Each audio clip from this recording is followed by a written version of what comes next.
태초부터 인간은 멈추지 않고 싸워왔습니다. 그리고 우리 민, 그는 세상 사람들이 황제로 추앙하는 가장 강력한 존재였습니다. 끝없는 전쟁을 영원히 끝내기 위해서는 통치자가 필요했습니다. 아무리 많은 피가 흘러도 그는 자신의 힘으로 인류를 위한 새로운 세상을 만들어야만 했습니다.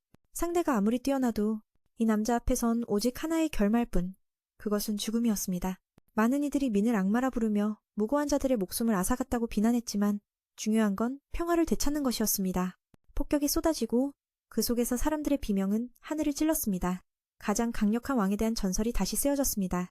모든 것을 가졌지만 그는 여전히 외로운 존재였고 결국 그 황제는 갑작스레 세상을 떠났습니다. 모든 것이 끝난 듯했지만 누군가 민에게 새로운 생명을 빛으로 인도된 삶을 빌었습니다. 그렇게 눈을 뜬 그는 젊은 부부의 아들로 다시 태어났습니다. 그 아이는 새로운 이름 아토를 받았습니다. 처음엔 낯선 세상에 혼란스러웠고 주변의 모든 것이 낯설었습니다. 그는 두 사람 앞에서 당신들은 누구인가? 라고 묻습니다. 그러나 곧 자신이 죽었고 부모에게 다시 태어났다는 것을 깨달았습니다.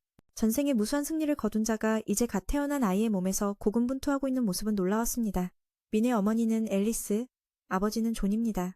첫 아이임에도 불구하고 그들은 아토를 정성껏 돌보았습니다. 모든 게 괜찮았습니다. 단 이 몸 안에서 민은 자신을 전혀 통제할 수 없었습니다. 불만이 가득한 마음이 그를 괴롭혔고 가끔은 실수를 하기도 했지만 어머니는 기꺼이 기저귀를 갈아주었습니다. 이로 인해 아토는 이 몸이 마치 감옥 같다고 느꼈습니다. 여러 번 그는 꿈에서 깨어나길 바랐지만 이 이상한 상황은 끝나지 않았습니다. 그러나 몇 가지는 그에게 흥미로웠습니다. 아버지가 전생에는 없던 힘을 사용하는 모습을 보는 것이었죠. 그리고 어머니도 뛰어난 치유 능력을 가지고 있었습니다. 이 세계에는 그가 설명할 수 없는 힘이 존재했습니다. 아버지는 동료들과 함께 몬스터를 사냥하며 주변 세계를 탐험했습니다. 아토는 늘 사람들을 관찰했습니다. 지식이 곧 힘이고 이 사회에서는 개인이 무기를 가질 권리가 있었습니다. 그 사실만으로도 위험함이 느껴졌죠. 그래서 그는 빨리 힘을 얻고 싶어 했습니다. 불편한 나날은 계속되었습니다. 어머니는 자주 그를 재우려 했고 아토는 더 많은 것을 탐험하고 싶었습니다. 하지만 사랑받고 돌봄받는 느낌은 나쁘지 않았습니다. 전생의 민은 평화로운 잠조차 꿈꾸지 못했으니까요. 암살자들은 끊임없이 목숨을 노렸습니다. 시간이 흘러 이제 아토는 조금씩 걷기 시작했습니다. 거울에 비친 자신을 보며 부모님은 무척 기뻐했습니다. 그들은 아토를 아기라고 부르곤 했는데 민은 그 말이 도저히 받아들여지지 않았습니다. 황제의 위엄은 아직 남아있는데 그렇게 불리는 것이 마음에 들지 않았습니다. 몇 달이 지났지만 아토는 이 이름에 익숙해지지 못했습니다. 하지만 이건 바깥 세상을 탐험하는 것에 비하면 작은 문제였습니다. 그래서 어머니가 재우러 왔을 때 그는 앨리스를 살짝 속여 밖으로 나가게 하고 조용히 몸을 움직여 바닥으로 내려왔습니다. 손과 발을 제멋대로 움직이는 것을 통제한 후 이 일은 꽤 쉬웠습니다. 아토는 발견했다. 다행히도 집안에는 그가 필요로 하는 모든 정보를 담은 도서관이 있었다. 지식은 곧 무기였고 결국 어린 왕은 자신이 원하던 것을 손에 넣었다. 카엔 대륙. 그가 태어난 곳은 세 개의 왕국으로 이루어져 있었다. 첫 번째는 땅속 깊이 퍼져 사는 드워프 종족, 두 번째는 숲속 깊은 곳에 숨어있는 엘프 왕국, 마지막으로 가족이 살고 있는 사핀 왕국이었다. 사핀 왕국은 인류가 가장 많았다. 이 나라는 예전 민카의 시대와 비슷한 군주국 형태였지만 한 가지 차이점은 황금 권력이 약탈 대상이 아니라 상속된다는 점이었다. 전생과 비교하면 이 세계는 분명 발전의 길을 걷고 있었다. 기본 정보 외에도 아토는 부모님이 쓰는 힘에 관한 책을 발견했다. 그 힘이 기술 발전을 막는 주요 이유 중 하나였다. 바로 마법이었다. 여기 섬에는 부모님이 사용하는 힘이 만화로 구성되어 있음을 깨달았다. 만화 조절 능력은 대부분 부모에게서 유전되며 100명 중 1명꼴로 태어날 때부터 특별한 능력을 가진 사람이 있었다. 내부 힘을 깨우는 두 가지 방법이 있었는데 이를 아우멘터와 콘주러라 불렀다. 아버지는 몸을 강화하는 아우멘터 유형으로 전사처럼 강력한 힘과 방어력을 지녔다. 아우멘터는 사용자를 거대한 힘과 강한 방어력으로 무장시켰고 콘주러는 만화를 외부로 발사해 자유자재로 조종할 수 있었다. 어머니도 한때 콘주러였지만 뭔가 평범한 사람과는 달랐다. 힘을 다루는 핵심은 만화 코어였다. 마법사로 깨어나는 과정은 사춘기 초반부터 청소년 후반까지 이뤄졌다. 몸 안잠재된 만화의 파편들을 한 점에 모으고 만화 코어를 만들어내면서 마법사가 될 수 있었다. 전생의 민 역시 비슷한 개념을 알고 있었지만 아토는 그것을 기이라 불렀다. 이 내면의 힘은 어린 왕이 모든 싸움에서 승리하게 했다. 그는 전생의 지식을 이용해 이 힘을 이번 생의 무기로 만들고자 했다. 만화 파편을 모으려 집중하고 있을 때 어머니에게 들켰다. 그렇게 어린 아토는 더 배우지 못한 채 들려 올려졌다. 앨리스는 아들의 변화에서 뭔가를 느꼈고 매는 걱정했다. 연습이 들통난 줄 알았는데 알고 보니 아토가 방귀를 참지 못한 것이었다. 처음에는 제어할 수 있다고 생각했지만 손을 내려다 보니 따뜻함이 느껴졌다. 어린 왕은 자신이 너무 몰입한 나머지 변을 써버렸다는 사실을 믿을 수 없었다. 다시 한번 이 몸이 자신이 원하는 대로 할 수 없는 감옥임을 깨달았다. 시간이 흘러 현재 아토는 2살이 되었고 어머니는 아들의 변화를 일기장에 꼼꼼히 기록했다. 앨리스에게 아토는 세상에서 가장 사랑스러운 아이였고 호기심이 많으며 울지 않는 점이 특별했다. 그러나 부부가 걱정하는 건 아토가 한 번도 웃는 모습을 본 적이 없다는 점이었다. 밖에서는 존이 아이에게 검술을 가르치고 있었다. 나무 막대기를 휘두르는 모습을 보고 아버지는 아들이 재능이 있다고 칭찬했지만 어머니는 이 점을 좋아하지 않았다. 남편이 아토에게 무슨 짓을 하는 거야? 방금 걸음마 시작한 아이한테 이렇게 훈련을 시켜? 이 시기에 미는 아버지와 어머니 사이의 권력이 얼마나 큰지 깨달았다. 존은 한 번도 아내에게 반박하지 못했다. 아토는 이 세계가 목의 중심 사회인 건가 생각했다. 조금 더 자란 뒤 아토는 시장에서 가족과 함께 다양한 물건을 구경하며 새로움에 눈을 반짝였다.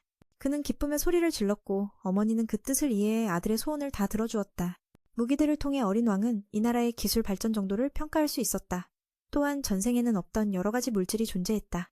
그 중에서도 단연 마법이 가장 특별하고 매력적인 요소였다. 오늘은 지금까지 조용히 탐구해온 정보들보다 더 큰 수확을 얻은 날이었다. 오후가 되어 아토는 졸음이 쏟아졌고 부모님의 사랑이 얼마나 깊은지 느꼈다. 불편한 점도 있었지만 결국 자신은 불평할 것이 없었다. 부모가 돌봐주는 감정이 이런 거구나. 전생의 매는 태어난 지 몇 주 만에 고아원에 버려졌다. 그곳에서 비슷한 처지의 친구들과 자랐고 항상 어머니를 갈망했다. 지금 그 소원을 이뤘다. 어머니 곁에 있는 따뜻함은 정말 편안했다. 앨리스는 아들이 자주 침대에서 몰래 나와 책을 읽고 시장에서 새로운 것에 눈을 빛내는 걸 알아챘다. 아마도 아버지의 모험심을 물려받은 모양이었다. 언젠가 아토가 자라면 아버지처럼 세상의 무수한 신비를 바라볼 수 있기를 바랐다. 어머니는 아들이 평화롭고 순탄한 길을 걷길 원했다. 다음 날, 아이는 언제나 곁에 살아있는 교과서 같은 존재가 있어 행운이라 느꼈다. 매일 아버지의 훈련을 보며 많은 것을 깨달았다. 아버지는 전사라 마법 사용에는 서툴렀고 어머니는 마법에 능했지만 체력은 아버지에 미치지 못했다. 아토는 그 모습을 보고 직접 해보고 싶었지만 곧 낮잠 시간이 되어 어머니가 허락하지 않았다. 방법이 없자 특별한 능력을 써서 설득했다. 바로 귀여움을 폭발시켜 앨리스를 홀린 것이다. 처음에는 거절했지만 아토가 애원하듯 계속 조르자 결국 허락했다. 어린 왕은 이번 승리에 기뻐했다. 지난 2년 동안 아토는 무수한 지식과 경험을 쌓았고 가장 큰 수확은 몸속에 많아 코어가 형성된 것이었다. 잠재된 조각들이 한 점에 모여 어마어마한 힘을 만들어냈다. 이는 고도의 집중력을 요구했다. 전생의 기억을 간직하며 들인 노력이 마침내 보상을 받았다. 마지막 조각을 모은 직후 큰 폭발이 일어났고 부모님은 밖에서 충격을 받았다. 등에 큰 부상을 입었지만 앨리스는 아들의 상태를 보기 위해 달려들었다. 눈앞에 펼쳐진 것은 3살도 안 된 아토가 이미 각성했다는 사실이었다. 큰 진전이라 생각한 순간 위험을 무릅쓰고 떨어지는 목재를 막으려 어머니가 몸을 날렸다. 아버지도 재빠르게 반응해 모두 날려버렸다. 아슬아슬하게 목숨을 건진 아토는 부모의 걱정을 처음으로 느꼈다. 무의식 중에 매는 크게 울며 엄마를 외쳤고 가족 모두가 아들의 안전에 눈물을 흘렸다. 전생의 기억을 조금 떠올리자 매는 한 사자가에게 쫓겼다. 재판부는 그를 사형 선고했지만 가족을 고향으로 돌려보낸 뒤 처형하는 유해형이었다. 그 사람은 황제에 반대했음을 인정하며 가족은 무죄인이 살려달라고 애원했다. 고향으로 돌아가는 고난이 죽음보다 더 무서웠기 때문이었다. 어떤 운명이 기다리든 상관없다. 하지만 최소한 그레이 왕님께 부탁드리오니 제 아내와 아이들을 살려주십시오. 회의에서는 왕이 우리를 인도하는 빛이라 믿기에 이런 사소한 문제로 폐를 끼칠 수 없다며 거절했다. 그 청년은 계속 간절히 도움을 청했지만 결과는 아내와 아이들의 즉각적인 죽음이었다. 회의는 그레이 왕이 직접 나서서 처리한 것을 예상치 못했지만 이것을 진정한 자비라 여겼다. 왜냐하면 죽음은 영원한 고통에서의 해방이기 때문이다. 암살자는 사태를 수습한 뒤에도 고개를 숙여 감사의 뜻을 전했다. 현재로 돌아와 각성한 지 얼마 되지 않아 아버지는 싸움을 위한 장갑을 만들어 주었지만 거절당했다. 몸집이 작은 자신이 근접전으로 싸우면 적에게 다가가기 전에 죽을 것이라 생각했기 때문이다. 아버지와 아들은 나무검으로 연습을 시작했다. 처음엔 평범한 검술을 썼지만 아들이 힘을 발휘하는 것을 보고 따라하더니 단 한 번의 공격에 아버지 손에 든 나무검이 부러지고 말았다. 아토는 흐뭇한 미소를 지으며 자신이 잘했는지 물었다. 민의 뛰어난 재능 덕분에 당황당황은 당황이 아니라 당황일 가능성이 있으나 원문 그대로 표기 황파당황. 황파는 당황황파 또는 당황황파로 보임에게 스승을 찾아가라는 제안을 받았다. 앨리스는 아이와 떨어지기 싫어 반대했지만 남편은 자신이 직접 가르치겠다고 했다.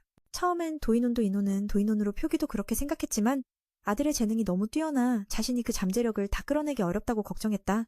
스승이 있으면 훨씬 좋을 것이라 믿었다. 어머니는 마법 부부는 자신이 가르칠 수 있다고 생각했지만 특별한 능력을 가졌다는 이유로 꾸중을 들었다. 아버지는 아토가 방금 만화로 강화된 무기를 부러뜨린 사실을 이야기하며 농담이 아니라고 말했다. 게다가 올해 겨우 4살밖에 안 됐다. 모두 아들의 미래를 위해서였기에 어머니는 결국 동의했다. 그래도 세상에서 가장 귀여운 아토가 낯선 곳으로 가야 한다는 사실에 마음 아파했다. 베노는 아들이 귀엽다는데 동의하면서도 아내를 설득하려 애썼다. 원만한 해결책을 위해 부모님께 모두 함께 가는 것은 어떠냐고 물었다. 그 말에 두 사람은 그게 최선이라 생각하며 동의했다. 그들은 함께 이사 준비를 시작했다. 며칠 후 아버지의 모험가 팀이 도착해 그들을 데려갔다. 미는 자신을 아토라고 소개하며 도움을 부탁했다. 지난번 집을 망가뜨렸을 때 바로 이 사람들이 와서 고쳐줬다. 그들은 트윈 HS라는 팀의 멤버였다. 결혼 전에 아버지와 어머니도 이 팀에 있었기에 서로 친했다. 그들은 민에게 아담, 안젤라, 댄, 헬렌, 제스민이라는 이름을 알려주었다. 그래서 그들은 이렇게 가까워질 수 있었죠. 이름도 서로 소개했어요. 아담, 안젤라, 댄, 헬렌, 그리고 자스민. 모두가 이 아이를 이해하고 재능 넘치는 그를 아끼고 있었어요. 모두가 함께 가족을 새 집으로 데려가며 새로운 배움의 시작을 준비했답니다. 이 세계에서 그의 첫 낀 여정이었죠. 전생에서 운전을 몰랐어도 부모님이 곁에 있어 즐거운 마음이 가득했어요. 도착 전 모두 잠시 쉬었는데 에이토가들은 바로는 목적지는 시러스 시티라고 해요. 새 집에 대한 기대도 크지만 해결해야 할 문제도 있었죠. 주변엔 사나운 야수들이 가득해 안전하지 않았거든요. 다행히 팀원 모두의 실력이 뛰어났어요. 자스민, 아담, 헬렌은 아버지처럼 아우멘토였고 안젤라와 댄은 어머니를 닮은 주류였어요. 이 팀은 서로 깊은 유대감이 있어 협력도 완벽했죠. 자신도 빨리 강해져야 한다고 생각했어요. 밤에는 늑대 덕분에 맛있는 식사를 할 수 있었는데 이건 아직 여정 중이라 욕심내지 않기로 했죠. 적어도 오늘 잡은 고기라 신선했으니까요. 어머니는 많이 먹지 못해 걱정이 됐어요. 남편 손에 상처가 있는 걸 보자 앨리스는 치유하려 했죠. 그래서 다른 팀원들은 밖에 나가 감시를 했어요. 누가 따라오는지 확인하려고요. 그녀의 능력은 이 세계에서 특별했어요. 엄마 같은 마법사는 매우 희귀해서 보통은 자신의 힘을 숨기며 위협을 피하죠. 아버지와 어머니가 외진 곳에 사는 이유도 이 능력을 숨기기 위함이었어요. 치유가 끝나자 아담은 잠자기 전에 근육을 풀라고 했어요. 동시에 에이토의 능력을 확인하고 싶었죠. 그는 이 전쟁터의 창기사였지만 어린아이라 신체와 힘 모두 분리했기에 접근 방법을 찾아야 했어요. 모두가 기대하는 모습을 보며 그는 혹시 누군가 옛날 일을 기억할지 궁금했답니다. 적들은 전혀 봐주지 않았기에 소년도 전력을 다해 싸워야 했다. 아토는 발에 만화를 집중해 속도를 올려 아담의 창을 치웠다. 재빠르게 뒤쪽으로 도라카를 휘둘렀지만 역공을 당했다. 너무 어렵기에 충격에 날아가 버렸지만 다행히 안젤라가 마법으로 동료들을 보호하며 지나치게 세게 구는 그를 꾸짖었다. 아담은 아토를 괴물이라 여겼다. 봐주지 않으면 자신이 다칠 거라며 제스민은 소년의 움직임에 깊은 흥미를 느꼈고 맨이 어떻게 그렇게 빨리 움직였는지 물으며 아토에게 가르쳐달라고 했다. 그 눈빛 속에서 젊은 왕은 절대 포기하지 않고 원하는 걸 얻을 때까지 달려가는 자임을 알았다. 그들의 여정은 다음 날도 순조로웠다. 아토는 모두에게 책에 없는 새로운 것들을 배웠고 제스민에게도 발에 만화를 넣어 속도를 올리는 법을 가르쳤다. 하지만 이 기술은 아무나 쓸 수 없었다. 그날 이후로 아토는 언제나 그녀의 감시를 받았다. 다음 날은 맨의 생일이었고 그녀는 선물을 들고 찾아왔다. 바로 아토가 가르친 속도 증가법에 감사하는 의미로 만든 칼이었다. 그 칼은 특별한 디자인의 줄과 연결되어 상황에 따라 다양하게 쓸 수 있었다. 모두 제스민이 이렇게 친근하게 대하는 모습을 좀처럼 보지 못했다. 앨리스는 아들이 너무 귀여워서 그런 거라 생각했다. 떠나려던 찰나 맨은 엄마에게 이상한 기운이 감도는 걸 느꼈다. 갑작스러운 움직임 후 일행은 갑자기 도적무리에게 습격당했다. 도적들은 수가 많아 이곳을 완전히 포위했다. 목표는 여성과 아이들이었다. 맨은 이런 자들이 어느 세계에나 존재한다며 씁쓸하게 생각했다. 전투는 순식간에 벌어졌다. 엄마는 아토를 달래며 자신이 있으니 걱정 말라 했고 모두 함께 협력해 도적들과 맞섰다. 개개인의 능력은 압도적이었지만 상대가 너무 많아 힘이 한계에 다다랐다. 레노는 빨리 쓰러졌지만 여전히 강인함을 보여 두 모자의 걱정을 덜어주었다. 특별한 능력이 알려지면 더 위험해질 테니 숨기려 했다. 아버지는 아들에게 먼저 엄마를 데리고 가라고 부탁했고 이곳은 모두가 지키기로 했다. 처음엔 싸우려 했지만 엄마 뱃속에 동생이 있다는 사실에 맨은 따르기로 했다. 이 일도 아기 동생을 보호하기 위한 선택이었다. 형제들은 길을 닦아 모자가 도망칠 수 있게 도왔다. 맨은 모든 걸 빼앗긴 자신이 또다시 빼앗길 위기에 처했다는 생각에 아마 이것이 전생의 인과응보라 여겼다. 그때 한 마법사가 공격을 시작했다. 아토는 감지하자 엄마를 밀쳐내고 자신은 낭떠러지로 떨어졌다. 최소한 마법사를 끌고 가려 칼을 던졌다. 두 어른이 마법을 써서 막으려 했지만 늦었다. 그 순간 매는 가족을 잃는 감정을 본능적으로 이해하기 시작했다. 그리고 자신을 암살하려 했던 자의 부탁이 떠올랐다. 목숨을 바쳐 가족을 지킨 것을 후회하지 않았다. 가장 아쉬운 건 다시 부모를 만날 수 없다는 것이었다. 또 태어나지 않은 동생도 돌보고 싶었다. 밤이 되자 아토는 갑자기 깨어났다. 아직 죽지 않았음을 깨닫고 거대한 생명체가 나타났다. 놀랍게도 그 생명체는 맨의 이름을 알고 아침 인사를 해 그를 두렵게 했다. 거대한 존재를 마주한 맨은 이게 무엇이고 왜 여기 있는지 혼란스러웠다. 싸워야 한다고 생각할 때 아토는 유인당에 들이받았지만 쉽게 밀려났다. 그 존재는 아토가 아직 어리다고 말했다.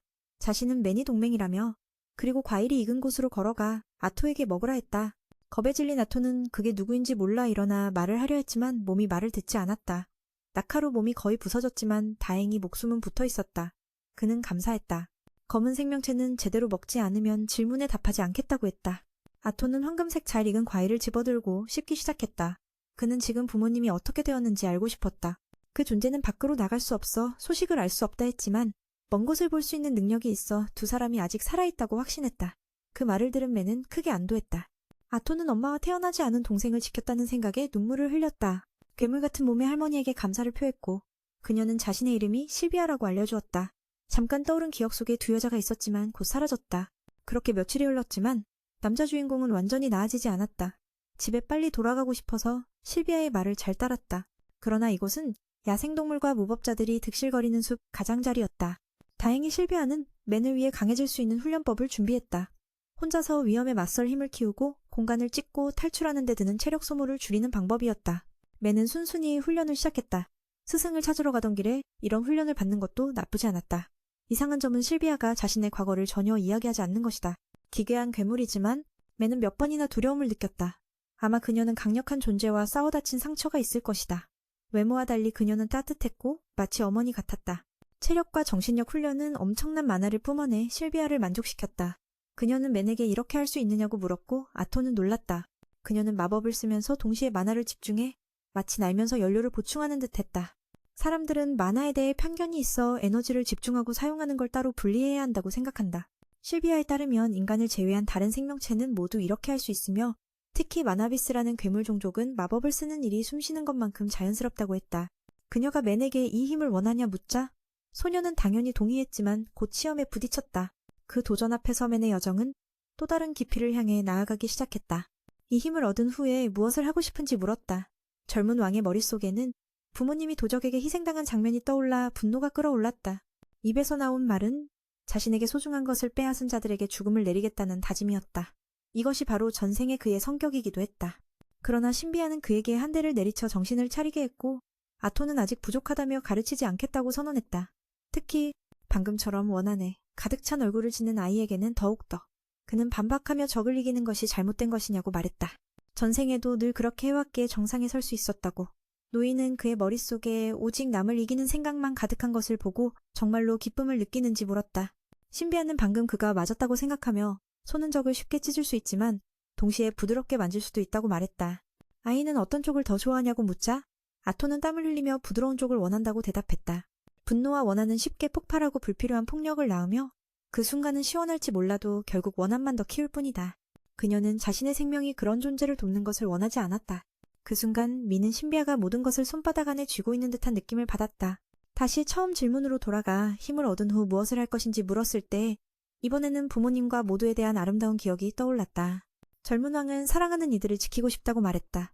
신비아는 그 말을 듣고 매우 만족하며 만점을 주고 본격적인 훈련을 시작했다. 장면이 전환되어 다른 곳에서 신비아와 닮은 자가 두 할머니의 위치를 찾으려 애쓰고 있다. 민의 전생기억.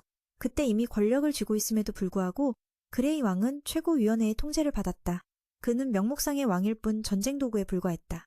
그 노인은 민이 이룬 전공을 칭송하며 자신과 국민들에게 행복을 가져다 주었다고 말했다. 무슨 일이 있냐고 묻자 그레이는 아무 말 없이 떠나며 자신이 퇴위할 것이라 알렸다. 그 후 아토는 만화 집중기술을 통제하기 시작했다. 스승의 말에 따르면 이 힘을 깨우치면 마법 잠재력이 더 확장된다고 한다. 급한 상황에서도 그는 성급하지 말고 원하는 대로 만화를 조종해야 한다고 스스로에게 다짐했다. 전생의 미는 신이 준 것이 많지 않았다. 하지만 강한 의지로 모든 것을 극복하며 그레이는 무적이 되었고 몸 안의 기의 사용 기술을 익혔다. 현재 젊은 왕은 만화 조작 능력을 완벽히 배웠으며 신비아와 함께 축하하러 가려던 순간 그녀에게 날려져 돌밭에 떨어졌다. 스승의 힘으로 몸이 제어당해 소리내지 말라는 명령도 받았다. 좁은 틈으로 보니 스승과 닮은 다른 자가 바로 그곳에 있었다. 신비아는 그 자가 자신의 위치를 찾아낸 점을 칭찬했다. 상처에서 나는 피냄새가 그를 이끈 듯했다.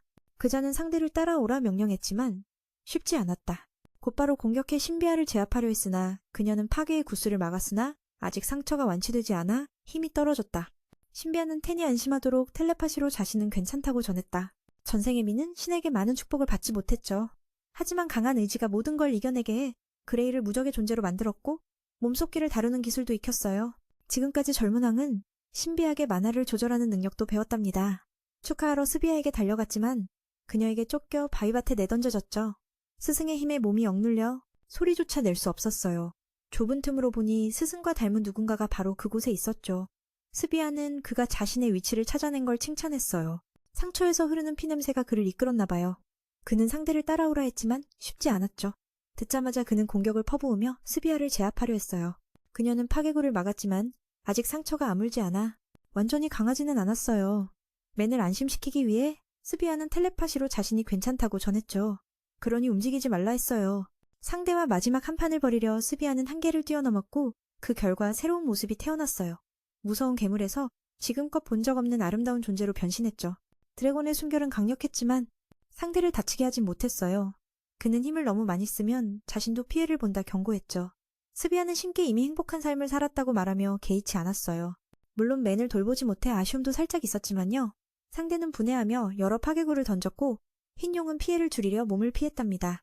하지만 그 일로 스비아는 수세에 몰리고 말았다. 위험을 감지한 그녀는 시간을 멈춰 아토를 먼저 보내기로 한다. 아토는 불려나와 스승의 진정한 힘을 목격한다. 이 모습 속에서 신비아라는 이름은 너무도 아름답게 빛났다. 그가 드래곤이냐고 묻자 시간이 많지 않아 스승은 차원문을 열어 아토가 이곳에서 탈출하도록 돕는다. 하지만 그 문은 떠나기 전 그녀는 그가 그 힘을 무엇에 쓸지 물었다. 아토는 망설임 없이 말했다. 내가 사랑하는 사람들을 지키기 위해서 그것이 그들의 약속입니다. 그리고 신비아가 그에게 하나를 맡겼다. 조심히 깃털로 싸서 잘 보관하라고. 그 선물을 받은 후 아토의 몸에 이상한 문양이 나타나기 시작했다. 그녀는 언젠가 그 의미를 알게 될 거라 했고 지금은 시간이 많지 않기 때문에 작별해야 한다고 했다. 매우 아쉬웠지만 어쩔 수 없었다. 그녀는 함께한 시간이 즐거웠다고 했고 아토도 스승을 지켜야 할 존재로 생각했지만 적 앞에선 이길 수 없었다. 그는 슬퍼하며 울었지만 위로를 받았다. 이것은 피할 수 없는 일이었다고. 아토는 자신이 변해가고 있다고 생각하며 놀랐다. 전생의 생각을 넘어서 신비아의 가르침 덕분이었다. 그는 그녀를 소중한 가족으로 여겼다. 스승은 이미 좋은 어머니가 있다고 생각했지만 아이는 그녀를 할머니라 불렀다. 이 말에 신비아는 놀라면서도 따뜻하게 불러주길 바랐다. 아토는 행복하게 할머니라고 불렀고 두 사람은 눈물을 흘리며 기쁨을 나눴다. 신비아는 고마움을 전하고 아이를 먼저 보내기 위해 차원문으로 들어갔다. 갑자기 아토는 마음이 바뀌어 도우려 했지만 결국 다른 차원으로 끌려가 아무것도 할 수 없었다. 그 후 백룡은 공격을 맞고 그 자리에서 쓰러졌다. 상대는 놀라 도대체 어떻게 죽을 수 있냐고 다가갔다. 신비아는 근접에서 강력한 일격을 날려 돌멩이까지 산산조각냈다. 큰 폭발이 일었고 누군가의 감사 인사가 들렸다. 신비아는 임무를 완수하고 나머지는 상대에게 맡겼다.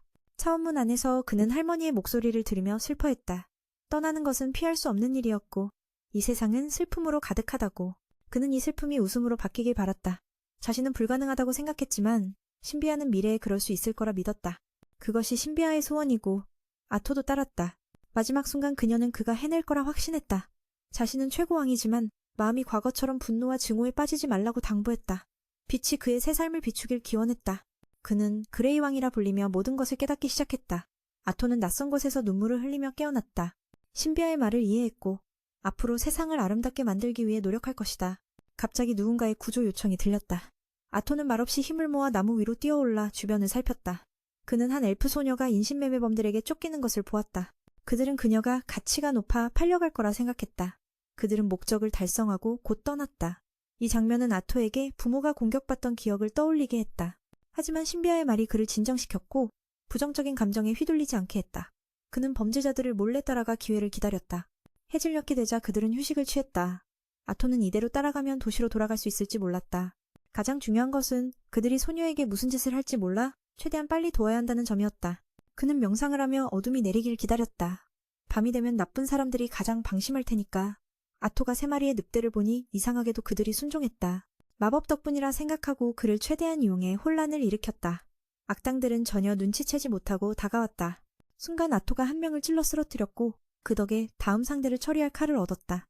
아직 어린 몸이라 싸움이 금방 지치게 했다. 다른 한 명이 그를 발견했다. 아토는 즉시 처치하지 못해 그가 동료에게 마법사가 있다는 사실을 알렸다. 상대는 놀라며 아이가 마법사라니 희귀하다며 생포에 팔고 싶어 했다. 그가 뭔가 시도하려 하자 아토는 조심스러웠다. 상대가 달려들자 어린 왕은 피했다. 반격은 효과가 없었는데 상대가 강해서였다. 그는 칼을 던졌지만 잡혔다. 틈을 타 상대가 달려와 아토를 멀리 찼다. 그는 아토를 들어올리며 저항해도 소용없다고 조언했다. 이에 아토는 불꽃 마법을 발동해 탈출했다. 상대는 고통의 아토를 살려두지 않으려 했으나 곧 그에게 죽임을 당했다. 마지막 적이 간청했지만 그들은 많은 죄를 지었기에 용서할 수 없었다. 4명의 적을 처리한 후 아토는 소녀에게 다가가 구했다. 그녀는 두려워했지만 또래 아이가 나타나 놀랐다. 아토도 전생에 누군가가 떠올라 놀랐다. 밖에서 소녀는 아토의 상처를 보고 걱정했다. 아토는 또래와 처음 대화에 어색했다. 그는 소녀가 무서워하지 않게 죽은 적들을 숨겼다. 아이가 아무것도 못 보게 하는 게 좋다며. 하지만 소녀는 어리다고, 그렇게 할 수 없다고 꾸짖었다. 아직 어린아이일 뿐이었다. 그들이 사고로 죽었다고 거짓말을 한다. 짐을 정리한 아토는 친구를 두고 집으로 돌아갈 길을 찾으려 했지만 누군가 그를 붙잡았다. 누가 그럴 수 있겠나. 사실 엘프 소녀는 혼자 남겨지는 게 두려워. 나도 집에 가야 해. 나쁜 사람들이 쫓아오지 않을 테니 걱정하지 마. 라고 말했다. 그녀는 아토가 자신 같은 귀여운 소녀를 어두운 숲속에 혼자 두려워한다는 사실에 실망했다. 하지만 그녀는 이 숲이 엘프의 집이라 두려울 게 없다고 믿었다. 그러나 부모님은 아이 혼자 다니면 나무 요괴에게 잡아먹힌다며 경고했다. 집으로 가는 길을 묻자 그녀는 반대 방향을 가리켰고 거리도 전혀 알지 못했다. 그날 아침 놀다가 길을 잃은 것이다. 아토는 이 상황이 너무 납득이 가지 않았지만 여자아이인 만큼 끝까지 데려다 주기로 했다. 이 때문에 어린 왕은 부모님과 재회하기까지 더 많은 시간이 필요했다. 처음엔 3마리 늑대를 불러 빨리 가려 했지만 방법을 몰랐다. 친구가 빨리 늑대를 풀어달라며 위협하자 아토는 공격당할까 두려웠다.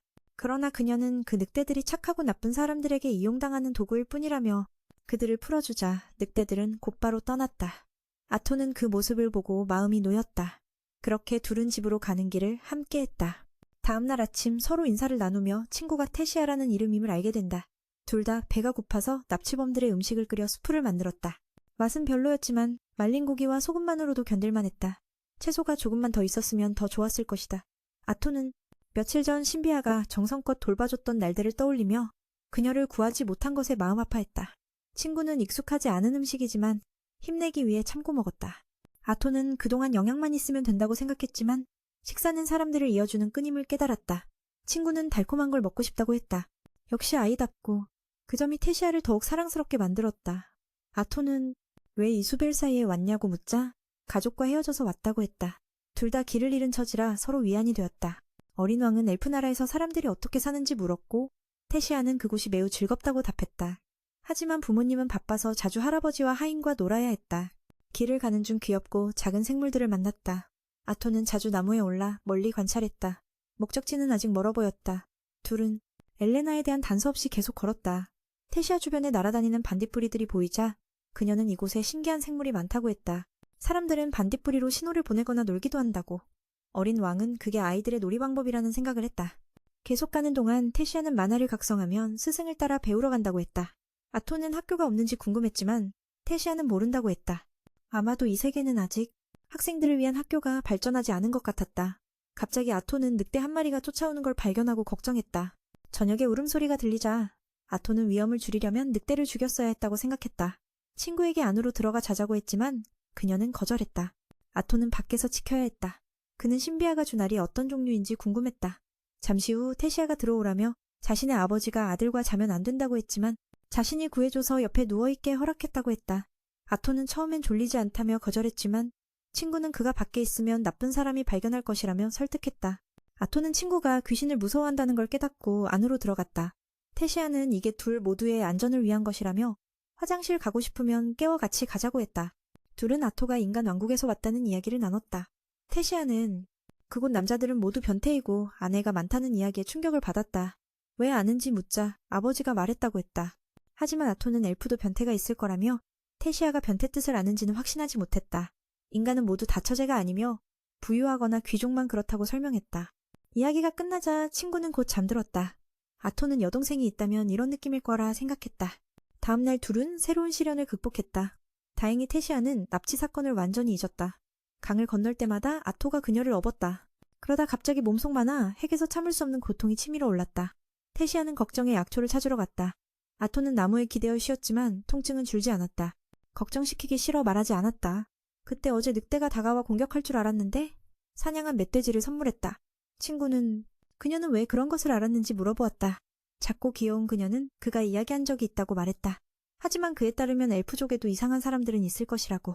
더 중요한 것은 그녀가 이상한이라는 단어의 의미를 이해하지 못할 거라는 것이다. 사람들은 모두 여러 아내를 두는 것이 아니며 오직 부자나 귀족만 그런 것일 뿐이다. 말을 마치자 그녀는 그대로 잠들어 버렸다. 미는 만약 여동생이 있다면 아마도 이렇게 생겼을 것이라고 생각했다. 다음 날 두 사람은 계속해서 새로운 도전을 극복해 나갔다. 다행히 테시아는 납치 사건을 완전히 잊어버렸다. 하지만 개울을 건너는 것은 할 수 없었다. 매번 그런 상황이 되면 아토르가 그녀를 업고 건너야 했다. 그러던 중 불행한 일이 생겼고 그는 심한 고통에 시달리게 되었다. 왜인지 그의 몸속 메네의 코어에서 견딜 수 없는 고통이 시작되었다. 테시아는 이를 보고 매우 걱정하여 약초를 찾아 나섰다. 그는 나무 기둥에 기대어 쉬기로 했다. 하지만 고통은 줄어들지 않았다. 그는 그녀가 걱정할까봐 알리고 싶지 않았다. 이때 어제 그들을 지켜보던 늑대가 다시 나타났다. 공격을 받을 줄 알았으나 오히려 새로 사냥한 돼지를 선물로 가져왔다. 그녀는 그들이 똑똑하다고 알려주었고 이러니 이해할 수 있었다. 저녁이 되어 고기를 먹게 되자 두 사람은 기분이 매우 좋았다. 젊은 시절 고기를 먹어야 제대로 성장할 수 있으니까. 방금 전에 테시아는 약초를 찾지 못했지만 대신 그녀의 부족이 자주 먹는 영양가 높은 버섯을 발견했다. 그 이야기를 듣고 아토르는 믿고 먹어보았으나 그 결과는 계속해서 방귀를 뀌는 것이었다. 그녀는 너무 강한 것이라고 생각하여 사과했다. 그렇게 둘은 텐트 안에서 이야기를 나누었다. 그녀는 잠들기 전에 자주 책을 읽어주던 이야기를 들려주었다. 인간 왕국에 대한 이야기들이 그녀를 매료시켰고 언젠가 그곳에 가보고 싶다고 했다. 하지만 인간 왕국에서는 모두가 나쁜 일을 한다고 들었다. 그래서 엘레노아의 주민들은 다른 종족을 믿지 않는다고. 오늘은 너무 피곤해서 아토르가 먼저 잠들었다. 테시아는 자신이 동생을 돌보는 언니처럼 보인다고 생각하고 있었다. 다음 날 내부의 고통은 계속되고 있었다. 다행히 그녀의 집에 가까워지고 있었다. 서로 며칠 동안 매우 친해져서 아토르는 그녀를 아트라고 부르기로 했다. 그는 이 친구가 처음이라 반대할 이유가 없었다. 게다가 시골에서 온 자신에게 누군가와 함께 놀 수 있다니 기쁨이었다. 그는 그녀를 귀신을 무서워하는 귀여운 아가씨라고 놀리기도 했다. 그녀는 친구로 여기고 있었는데 그런 말을 듣고 화가 나서 떠나버렸다. 그랬다, 그렇게 생각했는데 계속 이동하던 중 마침내 그들은 나무의 몸통에 있는 입구를 발견했다. 아토르는 조금 불안했지만 테시아가 안내해주기로 했다. 그녀는 아토르를 안으로 데려가 관광해주고 싶었다. 전송 게이트를 통과하자 갑자기 한 무리의 사람들이 나타났고 그들은 그녀 덕분에 급히 여기에 도착했다고 외쳤다. 바로 그 순간